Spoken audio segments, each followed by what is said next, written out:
Hey guys, welcome to my channel. It's Jenny Style. Today, I wanted to share a video on Korean versus American makeup. This was a highly requested video and I'm so excited to finally share it with you. Some of you may already know that I'm Korean, but I spent a half of my life in Korea and the other half in Canada. So I hope I can provide some insight into how Korean and Western makeup styles differ and talk about some trends/tips for each makeup style. Also, I wanted to say that I'm not trying to generalize any style. I know there is a variety of makeup looks and styles in North America and Korea. What we are going to cover in this video are noticeable trends and tendencies. Okay, let's get started on the makeup. I'm not going to use any makeup primer, so I'm going to start with this Espoir sunscreen. I've talked about this sunscreen before, so some of you may already know I love this product. There are two versions and this is their fresh version.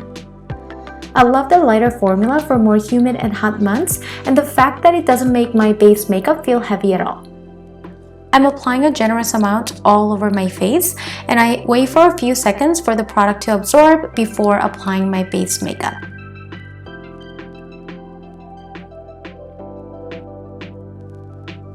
Now I'm going to apply Korean makeup on one side and American style makeup on the other for easy comparison. Cushion foundations are a very popular choice when it comes to base makeup in Korea. Easy to apply and perfect for a natural looking, sheer coverage with a dewy, radiant finish. People also like BB or CC creams as well. Also, Koreans tend to prefer a shade that's a little bit lighter than their natural complexion, which is also why products with brightening properties are very popular here in Korea. For the American side, I'll be using this liquid foundation by Espoir. Liquid and stick foundations are popular in North America for full coverage that's flawless and glam. I'm applying the foundation with a brush first and then going in with a beauty blender. Contrary to the Korean base makeup, I'm using a shade that's a little bit darker than my natural skin here, as Westerners often prefer a slightly darker and tanned look for a healthy and sun-kissed complexion. Okay, so I'm going to use this liquid concealer by Etude House for both Korean and American makeup. For the Korean side, we'll be focusing on spot concealing and under eye bags.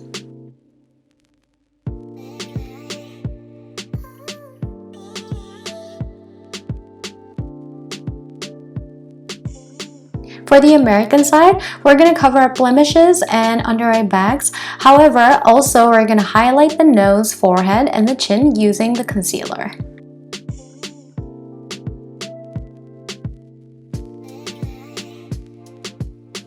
Next, I'm going to use Bare Minerals powder here. I'm going to use the baking method on the American side only to mattify and set the base makeup because Koreans don't usually use this method as natural dewy skin makeup is more popular. Although sometimes dusting a little bit of powder is used to set makeup and absorb any excess oil. First, I'm prepping for eye makeup application by applying some primer to the lids. For the Korean style makeup, I'll be using this new palette from Espoir called Vintage Lace. It's the 2020 FW Season Lookbook palette inspired by a vintage lace dress. This palette has gorgeous muted colors and two glittery shadows. And it smells like Earl Grey milk tea. I've been totally obsessed.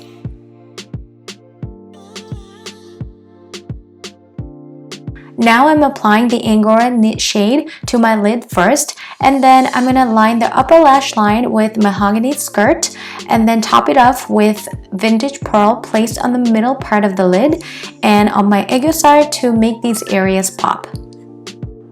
In Korea, corals, pinks, soft brown colors are very popular and shimmery, glittery shadows are huge as well. Aiguisar refers to the fatty part right under the lower lash line that puffs up when smiling. People like to accentuate this part by putting glitter to reflect more light, as they believe it makes them look more youthful, cute, and charming. Right now, I'm using a contour color to create some shade underneath the aiguisar to make it pop even more. Also adding a little bit more glitter.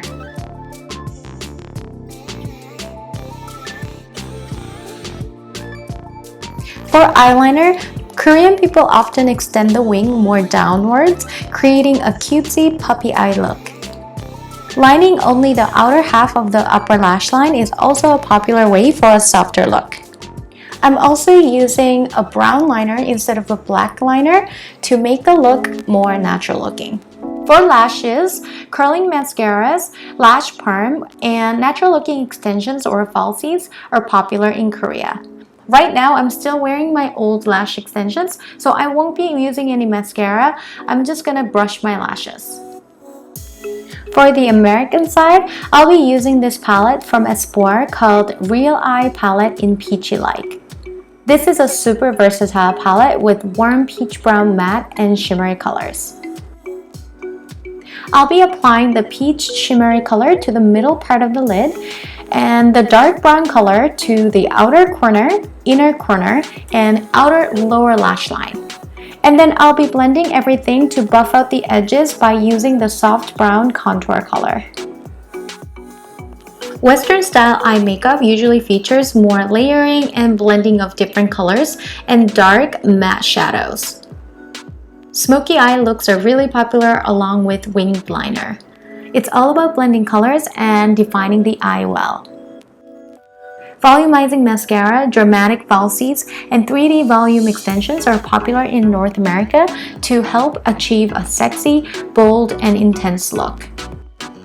Westerners are not afraid to go for more adventurous eye makeup like cut crease looks, colorful smoky eyes using blues, greens, or purples.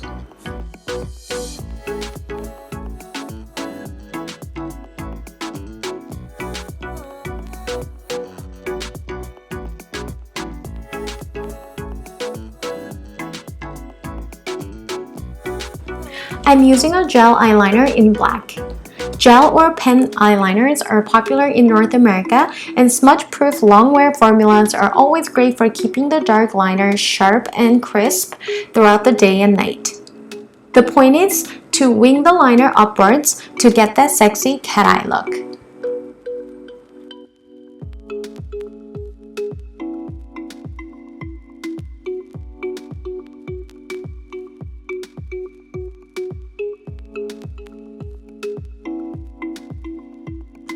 So for lashes, Westerners love dramatic lashes to go with smoky eyes, so I'm using fluffy faux lashes to add some extra length and volume to my lashes.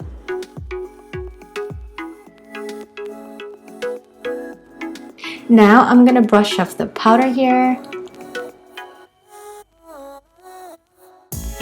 Okay, next is eyebrows. I'm gonna be using this brow pencil for both Korean and American sides. Koreans usually go for straighter, thicker brows for a youthful look.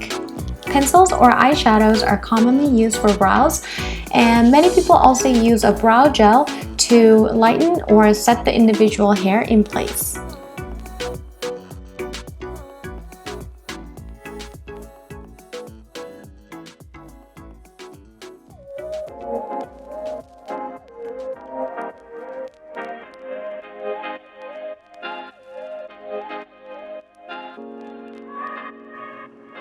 North Americans love brows with high arches.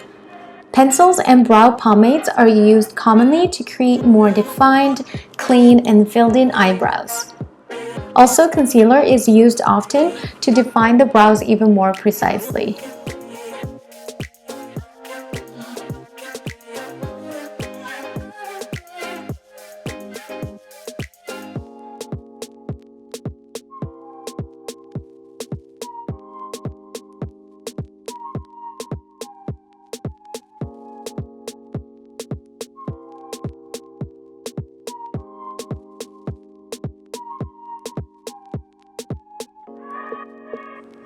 Okay, so this is what we have so far.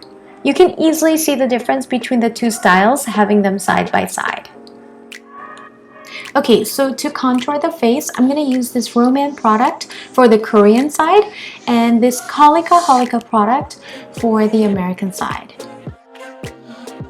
Koreans like more natural, light contouring to subtly enhance natural glow and definition around the nose and the jawline. Compact powder products are popular.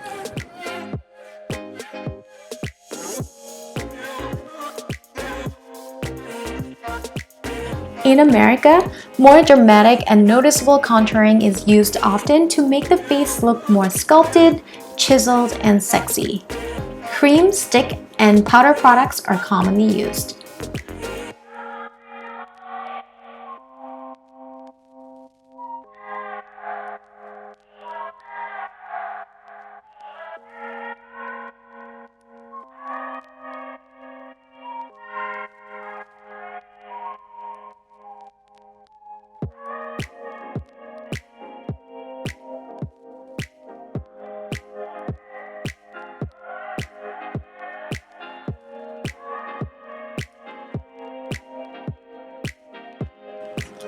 I'm going to use the blush in the Vintage Lace palette for the Korean side and use this MAC blush for the American side.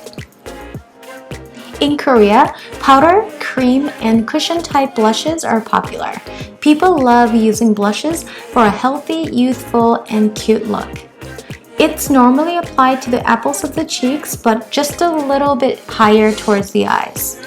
Sometimes a small amount is applied to the nose bridge as well. In North America, powder blushes are popular.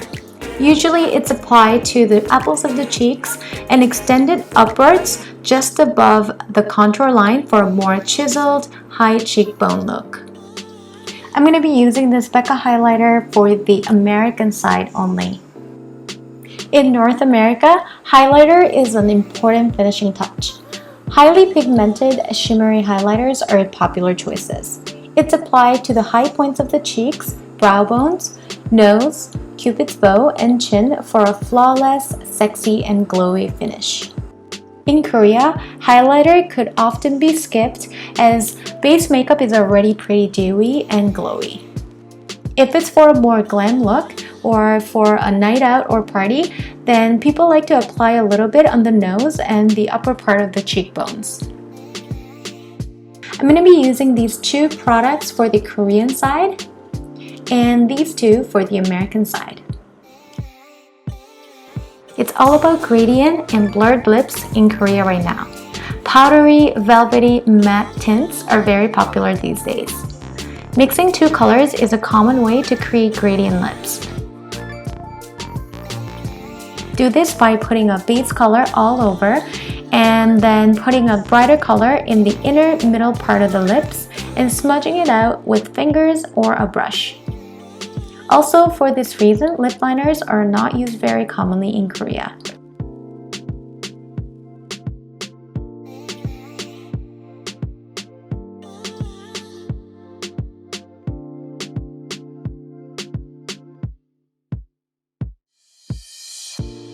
Americans love bold or nude colored lips, and the goal is to have full, plump, and more defined lips. Matte liquid lipsticks have been super sellers. Using a lip pencil to define the lips is a common way, especially when precision is required.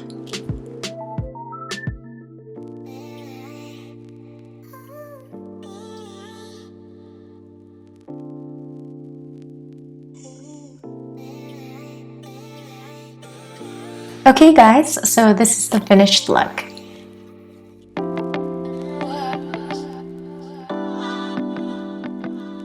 So which style is your favorite?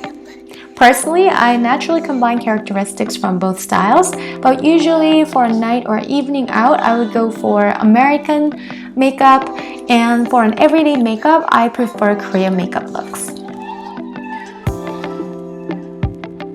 Let me know in the comments down below if you have anything to share about American or Korean style makeup. I had a lot of fun creating this video. I really hope you guys enjoyed it. Thank you so much for watching, and I'll see you soon in my next video. Bye!